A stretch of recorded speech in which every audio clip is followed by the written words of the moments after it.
चलो तो last class से कोई डाउट है तो पूछ लो क्विकली।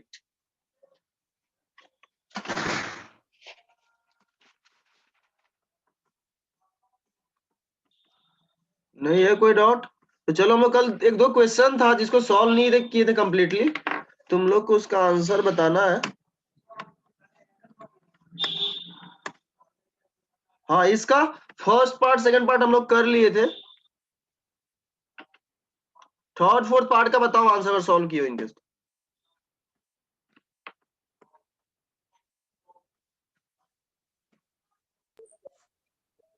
मैं थर्ड का जब 70 आया था 70 सेकंड क्या था क्वेश्चन थर्ड पार्ट से? वेलोसिटी जीरो कब हो रहा है ये निकालना था क्या? जी भैया, velocity of centre of mass. Okay 70 आया। इधर मनीषा तुम्हारा कितना है आंसर?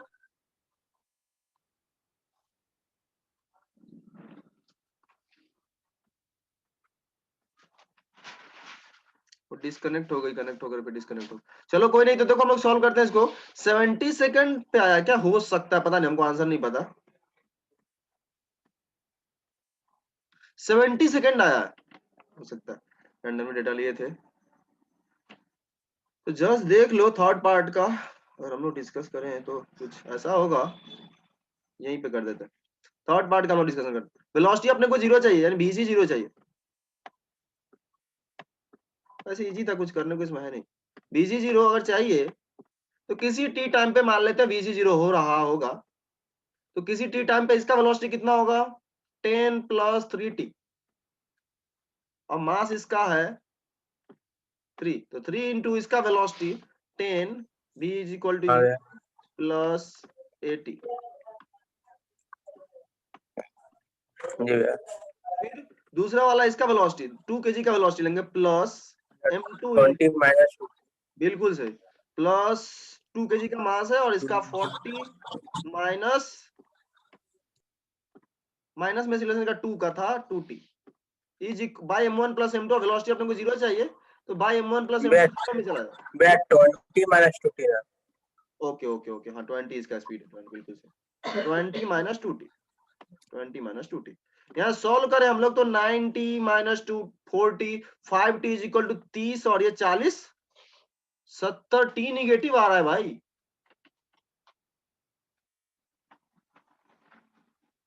मतलब ये हुआ वेलोसिटी ऑफ नहीं सेंटर भैया, प्लस डी मेरा क्वेश्चन आ रहा है, कहीं गलती बता रहा हूँ। सिंपल इक्वेशन तो यहाँ लिखे हुए हैं यार। ये अब तुम लोग इतना ये नहीं कर सकते, पहले ही बोल देते हैं इस लेवल पे तुम लोग नहीं कर सकते हो, इतना एक्सपेक्ट किया जा सकता है, ठीक है। तो यहाँ से टी निगेटिव आ रहा है, मतलब velocity of the centre of mass can never be zero इस क्वेश्चन में। जी भैया, जी भैया, never be zero. Same question रहेगा, तुम बोलेगा नहीं, सेम क्वेश्चन डायग्राम बना देगा और ऑप्शन से में लिखा हुआ रहेगा velocity of centre of mass can never be zero. तुम निकालोगे, देखोगे टाइम अगर एग्जिस्ट कर रहा है, यहाँ से आ रहा है टी निगेटिव, मतलब पॉसिबल नहीं है कि सेंटर ऑफ मास का वेलोसिटी जीरो इस क्वेश्चन में। भैया जो नहीं थी डिस्प्लेसमेंट कवर जीरो होगा, अब अगर सेंटर ऑफ उसमें भी मास नेगेटिव का, आ रहा है। तो फोर्थ पार्ट भी पॉसिबल नहीं होगा, हमको ऐसा लगता है। हाँ भैया, नेगेटिव टाइम आ रहा है -28 से। करके देखोगे तब पता चलेगा, इसलिए छोड़े थे तुम लोग। वैसे हम डेटा रैंडमली लिए थे, हमको पता नहीं था कि मतलब एग्जिस्ट कर रहा होगा नहीं कर रहा होगा, हम जस्ट रैंडमली ले लिए थे। तो बीसी जीरो नहीं हो रहा, खुद सोचो सेंटर ऑफ मास का वेलोसिटी कभी जीरो हो ही नहीं रहा, तो मतलब ये किसका मतलब क्या हुआ, ये एक ही तरफ जाते जाएगा, कभी मुड़ेगा तब तो डिस्प्लेसमेंट जीरो होने का स्कोप भी है।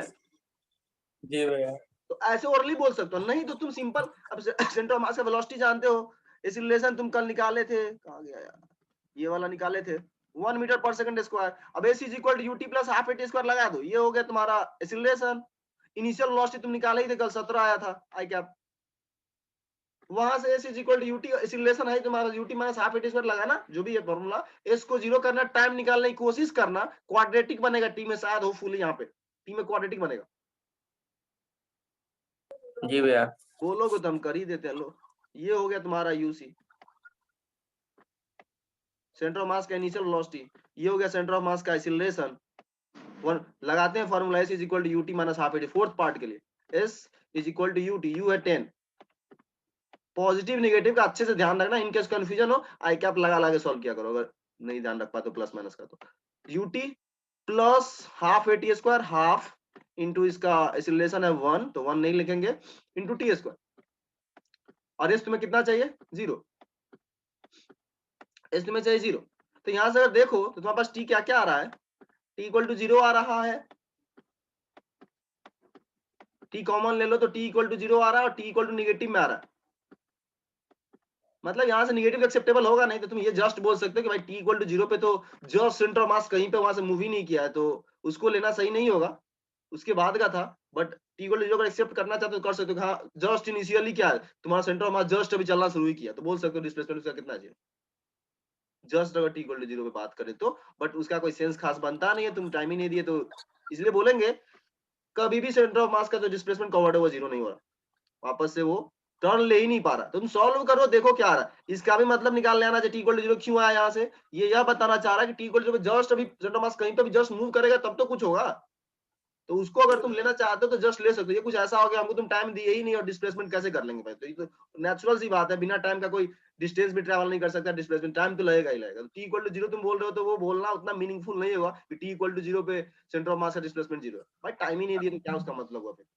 तो इसका मतलब इस मोशन में क्या हो रहा है, सेंटर ऑफ मास का ना वेलोसिटी 0 हो रहा है कभी और ना ही डिस्प्लेसमेंट कवर 0 है, मतलब सेंटर ऑफ मास कंटिन्यूअसली क्या होगा, खुद ही तुम देखो ना यार, 17 पॉजिटिव डायरेक्शन में आ रहा है, एक्सीलरेशन भी पॉजिटिव आ रहा है, भाई दोनों एक ही तरफ है सेंटर ऑफ मास का, वेलोसिटी भी इधर, एक्सीलरेशन भी इधर, कंटिन्यूअसली सेंटर ऑफ मास का वेलोसिटी बढ़ते ही जाएगा, बढ़ते ही जाएगा। रिटार्डेशन जैसा कुछ होता, अगर सेट करते डेटा ऐसा कि एक्सीलरेशन नेगेटिव आता फिर कुछ क्या होता, ये ऐसा कुछ काइनेमेटिक्स, ये कुछ नया नहीं है, ये जाता कुछ आगे, वेलोसिटी घटते घटते 0 होता, फिर टर्न लेता, फिर कभी आता तो पता चलता डिस्प्लेसमेंट 0 हो रहा, तो ये हो सकता है, ठीक है। तो कुछ वैसा हम डेटा सेट करेंगे क्वेश्चन का और सेम तरीके का क्वेश्चन हम डालेंगे एक बार पीडीएफ अगर कभी बनाते हैं तो, ठीक है। चलो ठीक, अगला क्वेश्चन इसका बताओ, ऐसे तो सॉल्व ही कर दिए थे शायद हम लोग, find the maximum height attend by the centre of mass of the system. वापस से इसको हम रिपीट कर दें अगर इनकेस कल फॉलो नहीं कर पाएगा कोई तो, देखो यहाँ जस्ट क्वेश्चन अगर क्लियर नहीं हो तो बोल दे। इनिशियल सीन कुछ ऐसा था, यहाँ पे 2 kg का रखा हुआ है, दोनों के बीच 90 मीटर का गैप है, नीचे ग्राउंड से एक को फेंका गया 200 से, इसको फेंका गया 50 से, ऑब्वियसली दोनों का दोनों पार्टिकल जी डाउनवर्ड एक्सीलरेशन होगा, तो उसके करस्पॉन्डिंग सेंटर ऑफ मास का भी एक्सीलरेशन होगा, वही निकाले यहाँ पे। तो सेंटर ऑफ मास का भी एक्सीलरेशन माइनस जी है, क्योंकि दोनों का जी था, लगाए m1 जी m2 जी अपॉन मास की, तो मास कट गया 2 + 1 3 और नीचे आ गया minus g, centre of mass minus g से एक्सीलरेट कर रहा होगा। और उसके बाद तुम्हारा सेंटर ऑफ मास का लोकेशन बीच में अगर देखो जस्ट इक्वल टू 0 पे, तो 90 टोटल गैप है, 2 पॉइंट मास सिस्टम लगाओ, पता करोगे तुम्हें पता चलेगा नीचे से 60 मीटर पे centre of mass at t equal to 0 है, वहां से सेंटर ऑफ मास का इनिशियल वेलोसिटी भी निकाल लो, इनिशियल वेलोसिटी निकाल लो, सेंटर ऑफ मास का एक्सीलरेशन निकाल लो, और क्या बोलते हैं पोजीशन निकाल, तीन चीज, पोजीशन वेलोसिटी एक्सीलरेशन, पहले t इक्वल टू 0 का पता कर लो। तो तुम देख रहे हो यूसी यानी इनिशियली जो है सेंटर ऑफ मास, पहले पोजीशन का बात करें तो 60 मीटर पे लाई कर रहा है, वो सिंपल पड़े हम लोग 2 पॉइंट मास सिस्टम में कैसे निकालते हैं, यहाँ से 60 मीटर पे लाई कर रहा है। दूसरा इनिशियली इसका वेलोसिटी 100 मीटर पर सेकंड, कुछ ऐसा मान लो कि जमीन से 60 मीटर पे कोई पार्टिकल पड़ा हुआ, सच में सेंटर ऑफ मास वहां पे कुछ है नहीं, एक हवा में इमेजिनरी पॉइंट है जो तुम डिफाइन कर रखो मैथमेटिकली, वह पॉइंट का इनिशियल वेलोसिटी 100/3 मीटर पर सेकंड है, एक्सीलरेशन माइनस जी, कितना ऊपर जाएगा, जाएगा ऊपर, कहीं 0 होगा वेलोसिटी, तो वो निकालो डिस्टेंस u²/2g होता है, सॉल्व करके भी निकालोगे तो, और उसमें जस्ट ऐड कर दो इनिशियल वाला हाइट 60 मीटर, खत्म। कितना आंसर बताओ क्योंकि 1040/9 1040/9 डेसिमल में बदलो तो थोड़ा, 1040/9 60 प्लस u²/2g, u तुम्हारा 100/3 हो जाएगा और वो तुम्हारा आंसर हो जाएगा, 115 के करीब आ रहा है क्या देख लो, ये भी है 115.5। ठीक है। चलो आगे मूव करेंगे, ठीक है आगे मूव करेंगे। पहले ही बोल देते हैं, अगर चैप्टर स्टार्ट किए फर्स्ट टाइम तो कोशिश करो बेसिक इक्वेशन को अच्छे से एनालाइज करके बनाए। वापस से बोलते हैं हम 100 क्वेश्चन बनाने से अच्छा 5 क्वेश्चन बनाओ, अच्छे से उसको एनालाइज करो, वो ज्यादा फायदा होता है। ये मेरा पर्सनल ओपिनियन है, हालांकि सब लोग अपना अपना होता है, कुछ लोग 100 क्वेश्चन बनाना ही प्रेफर करता है, बट हम वैसा नहीं है, 5 क्वेश्चन बनाओ, अच्छे से एनालाइज करो, फिर बनाओ, तुमको आगे लगभग सही हो जाता है। इसलिए इन क्वेश्चन को सीरियसली लो, ये मत सोचो कि इजी क्वेश्चन है तो नहीं ध्यान दे, यही चीज होता है टफ क्वेश्चन में, पहले ही बोलते हैं, जो एग्जाम में भी आता है, कंपटीशन में आता है, बेसिक चेंज नहीं होता है, पहले ही बोलते हैं, बेसिक स्ट्रांग होगा वो अच्छा क्वेश्चन भी कर लेता है, ज्यादा चांस होता है। चलो ठीक, आगे बढ़ते हैं। अब देखो इसको लेने से पहले हम कुछ पॉइंट लिखने वाले हम। पता नहीं यार, आजकल मुझे कर्सर नहीं दिख रहा है, छोटा इतना पतला है।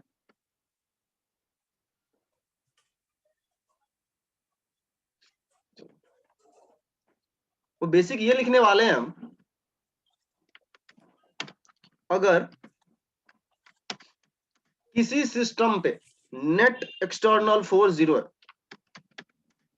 Net external force on a system, और जब हम सिस्टम बोल रहे हैं मतलब 5 पार्टिकल भी हो सकता है, 10 पार्टिकल भी हो सकता है, कितना भी पार्टिकल हो सकता है तुम्हारा, system is 0।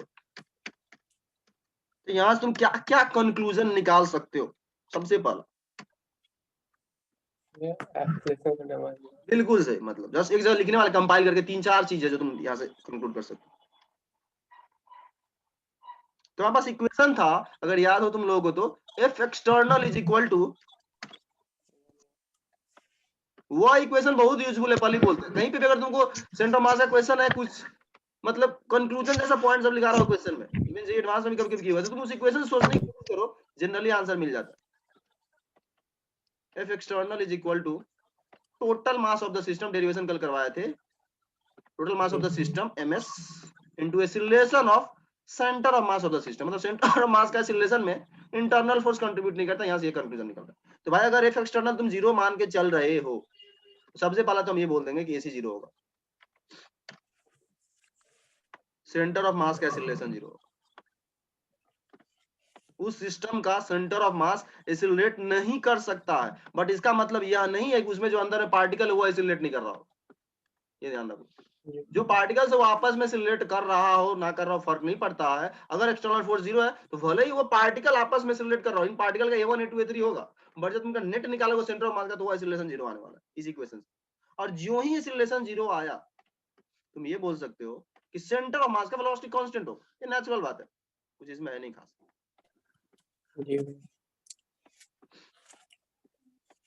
Velocity of centre of mass constant हो,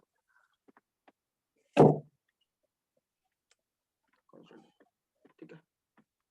अब यहाँ देखो, अब यहाँ जस्ट हम एक चीज लिखना चाहें, यहाँ देना ध्यान क्या होगा, देखो कंक्लूजन निकाल रहे हैं AC 0 के एफ एक्सटर्नल 0, तो AC 0 तो BC कांस्टेंट है, BC से देखो क्या निकाल रहे हैं, BC अगर कांस्टेंट है तो भाई BC का फॉर्मूला लगाओ,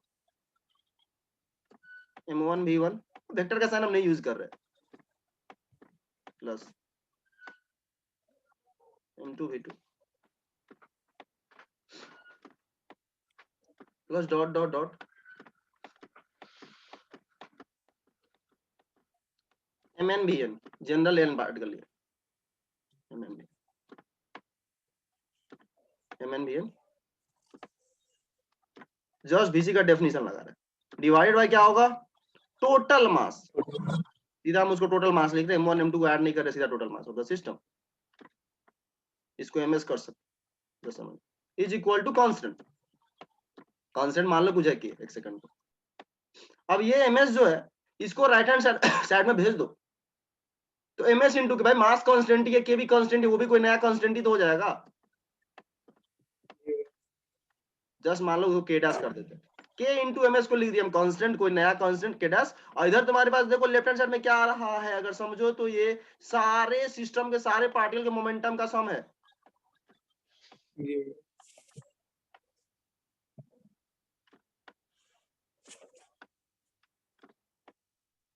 तो लेफ्ट हैंड साइड को हम बोल सकते हैं total momentum of the system, सारे का मोमेंटम ऐड कर रहे हो, तो तुम्हारा कंक्लूजन क्या निकला, total momentum of the system भी कांस्टेंट है,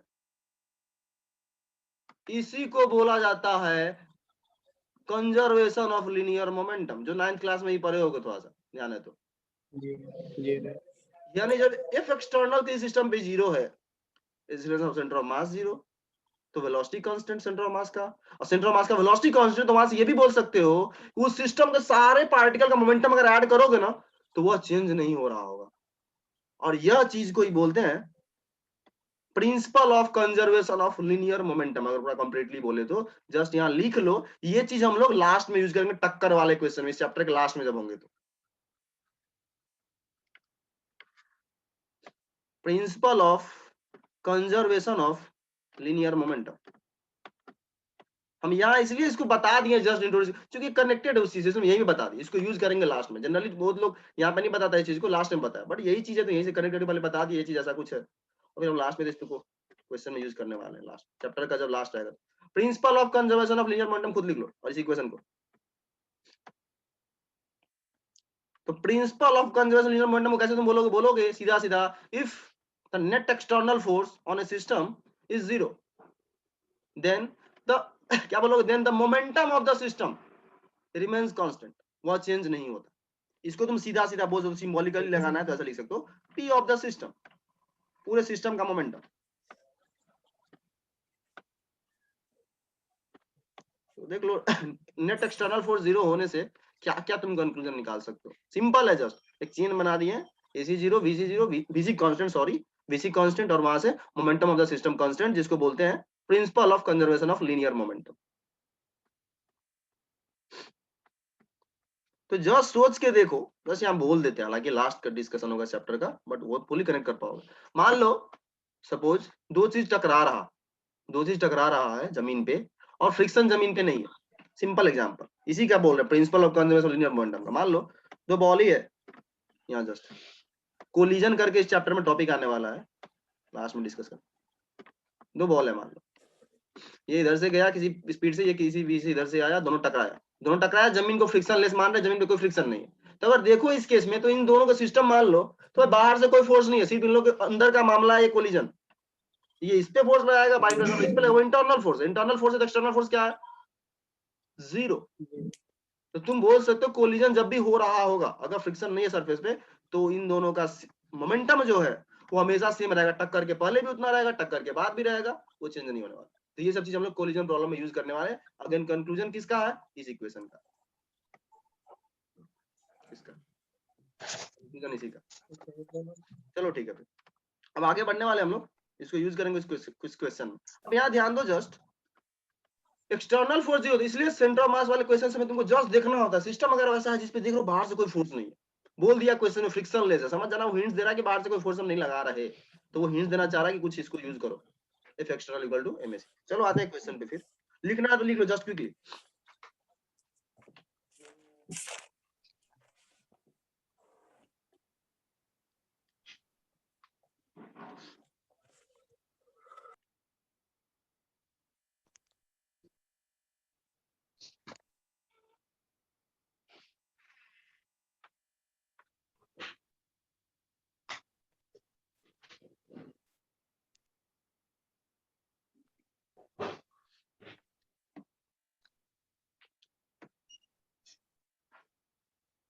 लिख लिए भैया। ओके, इधर सिद्धांत समर्थ लिख लिए तुम लोग, जी भैया। ओके चलो, जस्ट अब यहाँ देखो, इफ एक्सटर्नल 0 है तो तुम तीन चीज बोल रहे हो, AC 0 VC कांस्टेंट और momentum of the system constant. Momentum of the system constant बाद में यूज करेंगे, बट पता तुमको अभी भी होना चाहिए। बट जस्ट हम ये बोले तुम्हें यहाँ पे कि इफ एक्सटर्नल 0 है तो क्या हम ये बोल सकते कि सिस्टम का काइनेटिक एनर्जी भी कांस्टेंट होगा, kinetic energy of the system is constant? नहीं बोल सकते तुम, जो तुम इस इक्वेशन को कुछ भी करो, हमें बता दो, मैथमेटिकली डिराइव होना चाहिए, यहाँ से तुम इसको काइनेटिक में कन्वर्ट करके बता सकते हो क्या कांस्टेंट बनाने के लिए? नहीं कर सकते हो। तुम बोलोगे कि अच्छा भैया हम ऐसा करेंगे, इसको स्क्वायर कर देंगे, बाय 2m करेंगे, तो हम बोलेंगे भाई हर टर्म को सेम नंबर से डिवाइड करना होगा, यहाँ पे तुम 2m1 करोगे, यहाँ पे 2m2 करोगे, इक्वेशन अनबैलेंस हो जाएगा। तुम यहाँ से इसको kinetic energy equal to constant में कन्वर्ट नहीं कर सकते हो, इसलिए इफ एक्सटर्नल अगर 0 है तो मोमेंटम कांस्टेंट होगा, एक्सीलरेशन ऑफ सेंटर ऑफ मास भी 0 होगा, VC भी कांस्टेंट होगा, बट काइनेटिक एनर्जी सिस्टम का हो सकता है चेंज हो रहा। मोमेंटम कांस्टेंट, ध्यान रखना, मोमेंटम कांस्टेंट है बट काइनेटिक एनर्जी सिस्टम का चेंज हो रहा है। इसका मतलब ये हुआ सिस्टम का काइनेटिक एनर्जी इंटरनल फोर्स पे भी डिपेंड करता है, बट मोमेंटम इंटरनल फोर्स पे डिपेंड नहीं करता। लिख लो जस्ट नोट में करके, जी नोट में करके लिख लो, even if external is 0 on a system is 0,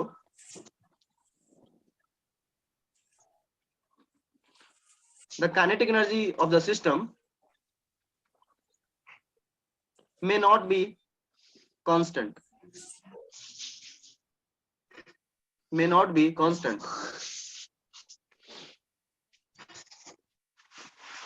May not be constant. Momentum constant होगा but energy constant कोई जरूरी नहीं है. Which implies that the kinetic energy of a system depends on. Which implies that the kinetic energy of a system depends on the internal forces. Depends on the internal forces within the system.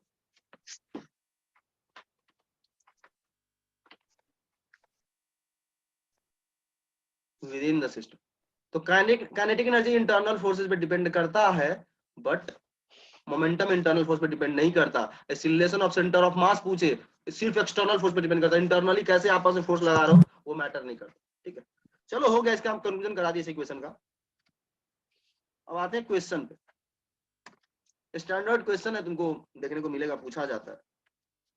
NEET में तो directly आता है और JEE advance में थोड़ा घुमा फिरा करके, पर लॉजिक वही रहता. चलो देखो क्वेश्चन एक बार जस्ट पढ़ो और फिर हम सॉल्व करने की कोशिश करेंगे. पर जस्ट पढ़ो, यूज करना सिर्फ यही इक्वेशन का concept.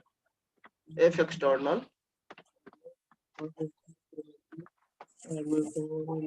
Is equal to MAC.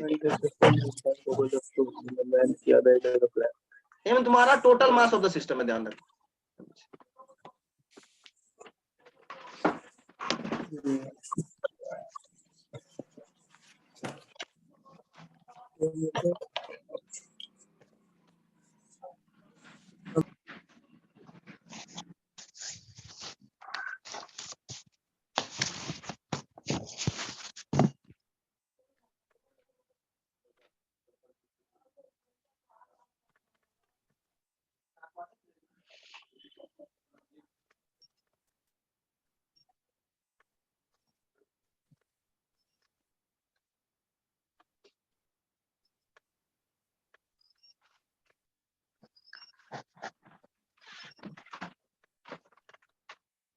चलो क्वेश्चन पढ़ लिए तुम लोग?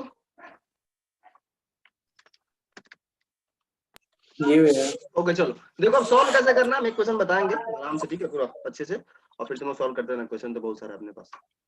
चलो देखो क्वेश्चन क्या बोल रहा है. ये 20 kg का प्लैंक है. 20 kg.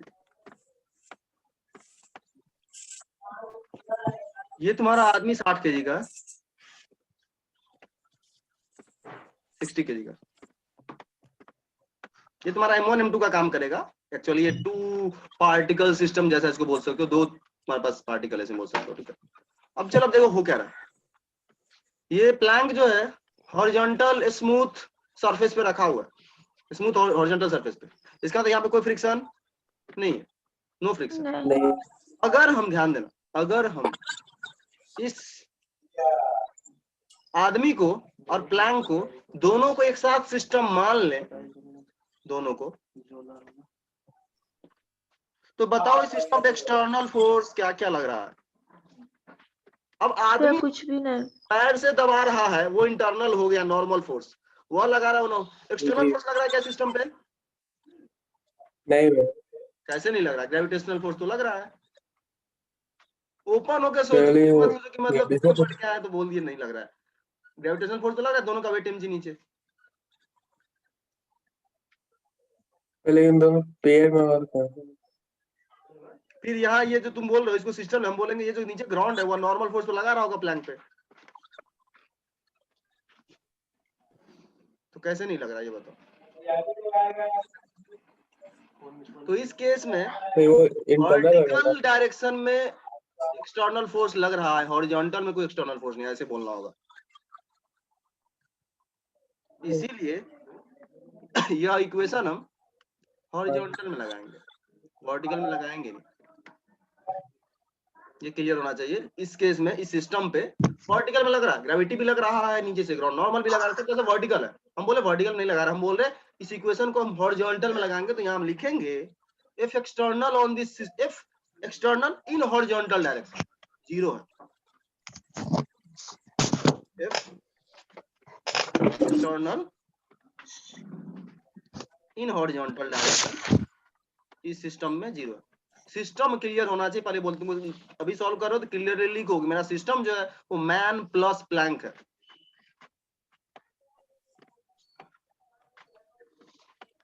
अभी तुमको लिख के करना चाहिए, जब प्रैक्टिस हो जाएगा उसके बाद तुम मन में सोचो और करते जाओ। मैन प्लस वुडन प्लैंक या जो भी बोलना हो बोल सकते हो, तो भी बोलो तुमको, ठीक है। मैन प्लस उसको हम ब्लॉक ही बोलते हैं, वैसे प्लैंक वर्ड यूज किया जाता है उसके लिए।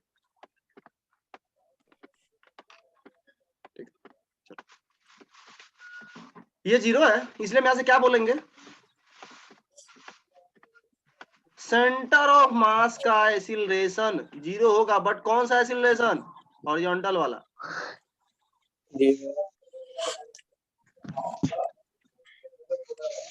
यहां से हम ये बोलेंगे सेंटर ऑफ मास का वेलोसिटी कांस्टेंट होगा हॉरिजॉन्टल डायरेक्शन।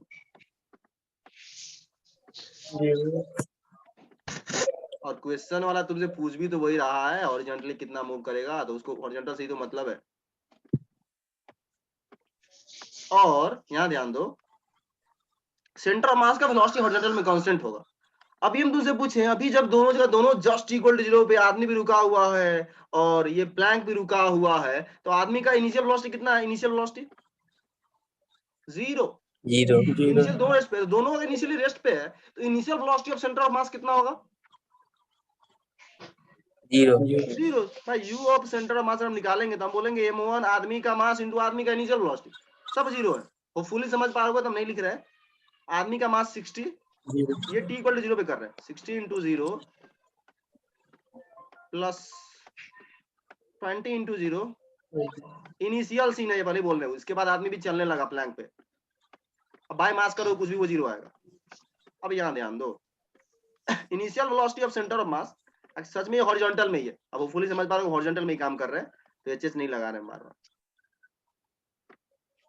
भाई initial velocity centre of mass का 0 है और वेलोसिटी को क्या रहना है, कांस्टेंट। इसका मतलब सेंटर ऑफ मास मूव ही नहीं, इसका सेंटर ऑफ मास मूव ही नहीं कर रहा होगा इस सिस्टम का। वो डिस्प्लेसमेंट 0 है। प्लैंक पे, हाँ इस प्लैंक पे आदमी भाग रहा है, प्लैंक भी भागेगा, लेकिन इनका सेंटर ऑफ मास नहीं मूव करेगा। इनिशियली रेस्ट पे सेंटर ऑफ मास है और एक्सीलरेशन 0 है, तो उसको हमेशा के लिए रेस्ट पे रहना होगा। तो यहाँ से कंक्लूजन ये निकलेगा, centre of mass of the system does not move.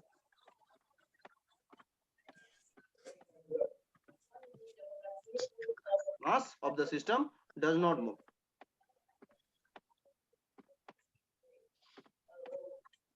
Does not move.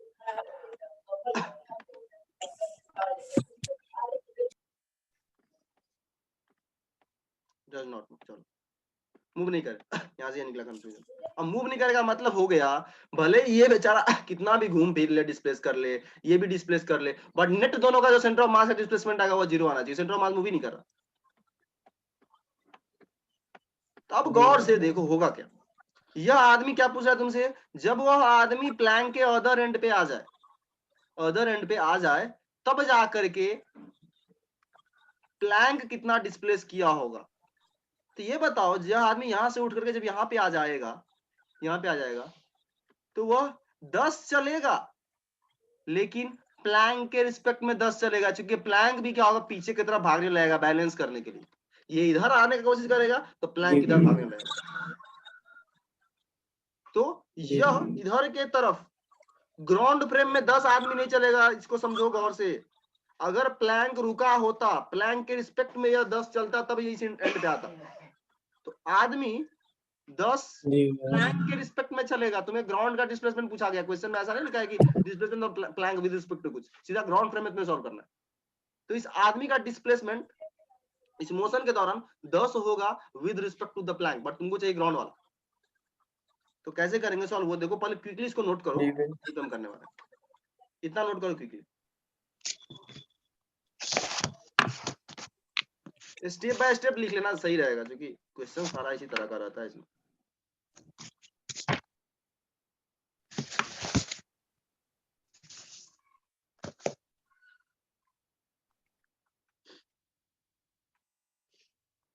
हो गया चलो सही, हो गया मनीषा। जी भैया। ओके। इसको हटाने वाले पूरा कहानी जो भी लिखे हैं यहाँ पे, ठीक है, इसी पे हम करने वाले हैं। चलो अब यहाँ देखो क्या होगा, देखो क्या होगा, आदमी यहाँ से यहाँ आ जाएगा तो प्लैंक कुछ इधर खसकेगा, वही कितना खसकेगा वही तुमसे पूछा करता हूँ। मैं मान लो यह प्लैंक का सीन कुछ ऐसा हो गया,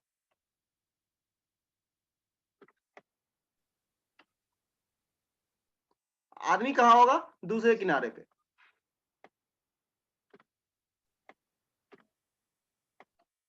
दूसरे किनारे पे।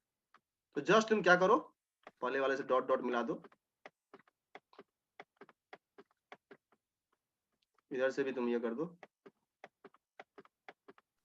ठीक है। जस्ट इस यही तुम्हें निकालना कितना खसका, तो अगर ये x होगा, यही तुम्हें निकालना है, प्लैंक कितना लेफ्ट की तरफ भागा ग्राउंड फ्रेम में, यह x तुम्हें निकालना है।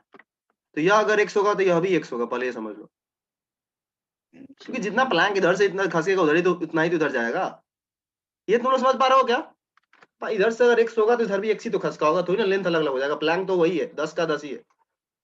तो हम तुमसे पूछे सच में अगर देखो तो यह आदमी कितना चला है ग्राउंड फ्रेम में, सिर्फ इतना ही। तो तुम्हें लग रहा था कि 10 चल जाएगा आदमी, वो प्लैंक के रिस्पेक्ट में ग्राउंड फ्रेम में कितना चला होगा, तो भाई प्लैंक का पूरा लेंथ 10 है। तो हम बोलेंगे गौर से देखो आदमी का इनिशियल लोकेशन और फाइनल लोकेशन और डिसाइड करो खुद से, ये 10 है प्लैंक का। तो हम बोलेंगे 10 माइनस x आदमी चला है राइट की तरफ, यह पहले कनेक्ट करो तुम्हें, 10 माइनस x आदमी का यहां से यहां तक चला है, यहां से यहां तक, पहले ये देखो क्या है। तो डिस्प्लेसमेंट ऑफ जो भी लिखना हो x s जो भी लिखना हो, डिस्प्लेसमेंट ऑफ आदमी मैन ग्राउंड फ्रेम में 10 माइनस x होगा टूवर्ड्स राइट, साइन के साथ ही तुमको दिमाग में होना चाहिए। तो अगर जस्ट तुम अगर ये क्लियर होना चाहते हो तो आदत में डाल सकते हो कि आई कैप से हम करें, मैं राइट आई कैप। और अगर तुमसे पूछे जो ब्लॉक है वह कितना डिस्प्लेस है, तुम बोलोगे वह लेफ्ट में गया एक सीधा सीधा, ब्लॉक या प्लैंक जो ही बोलना। तो x क्या होगा बोलो यहाँ पे, माइनस आई कैप 6। और यहां से अब तुम क्या करो, दोनों कंबाइन करो, सेंटर ऑफ मास का डिस्प्लेसमेंट निकालो, उसको कर दो 0, सेंटर ऑफ मास मूव नहीं कर रहा। आंसर निकाल ली तुम लोग क्या? जी भैया। ओके चलो फिर, और यहाँ से करे तो क्या होगा, 10 माइनस x आदमी का था तो 60 इंटू 10 माइनस x, फिर इधर कौन मूव किया, प्लैंक 20 kg का प्लस 20 इंटू माइनस x, आई में मास करोगे इज इक्वल टू 0 ही करना है तो मास तो उसी में चला जाएगा। यहाँ सॉल्व करो तो कितना आ रहा है x, भैया 5 आया तो था। आ रहा है क्या, minus 60 minus 80, x is equal to 600, x is equal to 600 by 80, सही है क्या, 600 by 80 8 60 by 8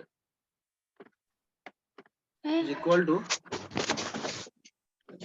7 point something metre आ रहा है तुम्हारा 15 बाई 2 7.5 आ रहा है क्या,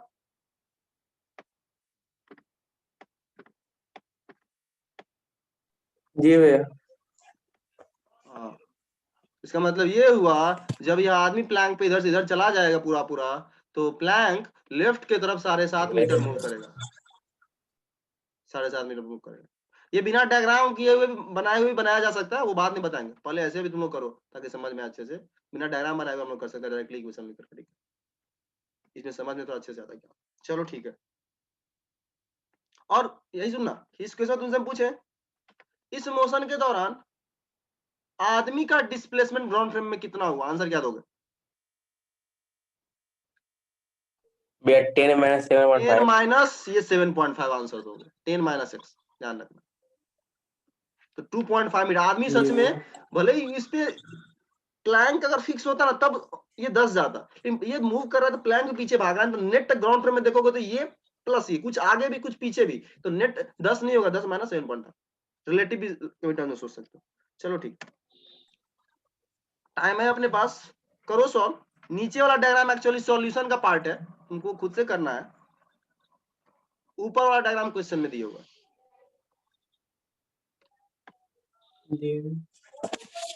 ये डायग्राम तुमको खुद से करना चाहिए था, ये हम जस्ट यहाँ दे दिए, तुमको ड्रॉ ना करना पड़े।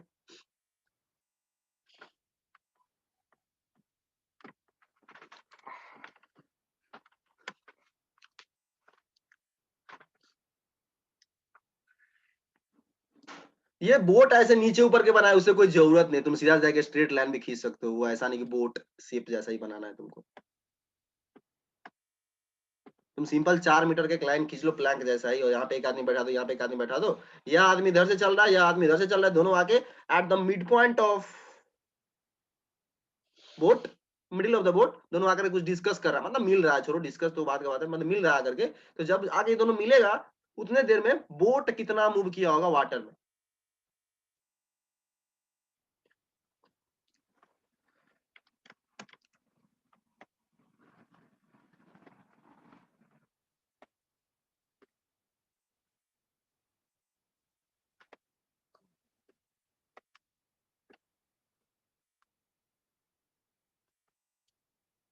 तो 3 चीज हो गया इसमें, एक आदमी, दूसरा आदमी और बीच में बोट, तीनों का डिस्प्लेसमेंट गौर से देखो ग्राउंड फ्रेम में। फॉर्मूला लगाओ m1 x1 plus m2 x2 plus m3 x3 is equal to 0, खत्म।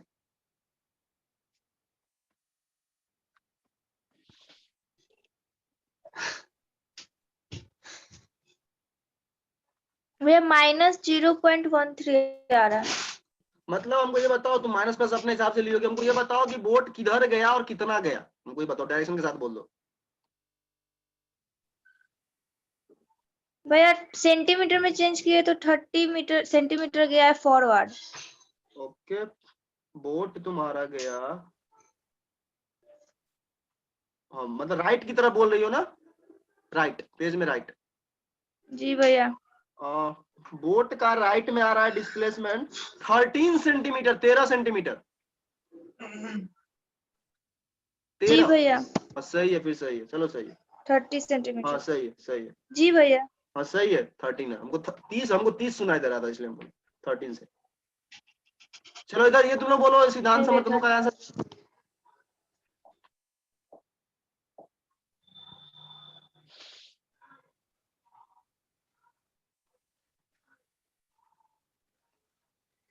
क्या हुआ इधर तुम लोग का?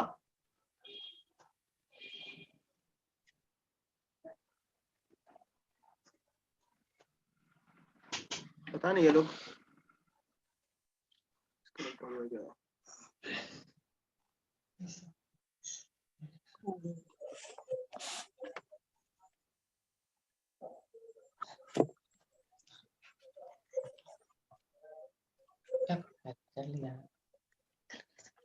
क्या हुआ इधर, सिद्धांत समर तुम लोग का आया आंसर?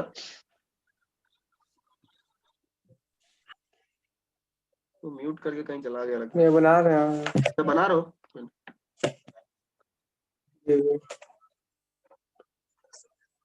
चलो ठीक है, इसका आंसर हम यहाँ लिख रहे हैं, जाना घर पे और इसका आंसर मैच करना। Boat will move 13 centimetre towards right, right की तरफ, ऐसे मैरो दिखा। तो अगेन ध्यान देना, यहाँ पे देखो क्वेश्चन अगर एग्जाम में आएगा ना तो तुमको ऑप्शन में ऐसे लिखा हुआ रहेगा, इतना सेंटीमीटर मूव करेगा टुवर्ड्स राइट, टुवर्ड्स लेफ्ट। तो कभी कभी तो वैल्यू भी आ जाएगा, तुम्हारी गलती डिसाइड कर लिए, पता चला टुवर्ड्स राइट था, तुम लगा के आगे लेफ्ट वाला ऑप्शन में दिया रहेगा 13 centimetre towards right, 13 centimetre towards left. तो तुमको वो भी पता होना चाहिए, हमारा प्लस माइनस जो है वो अपने हिसाब से देख लेंगे राइट है कि लेफ्ट। ऑप्शन जनरली ऐसे लिखा जाता है, प्लस माइनस में नहीं, वो देगा उस मैग्नीट्यूड देगा और लिख देगा direction towards right towards left ऐसे।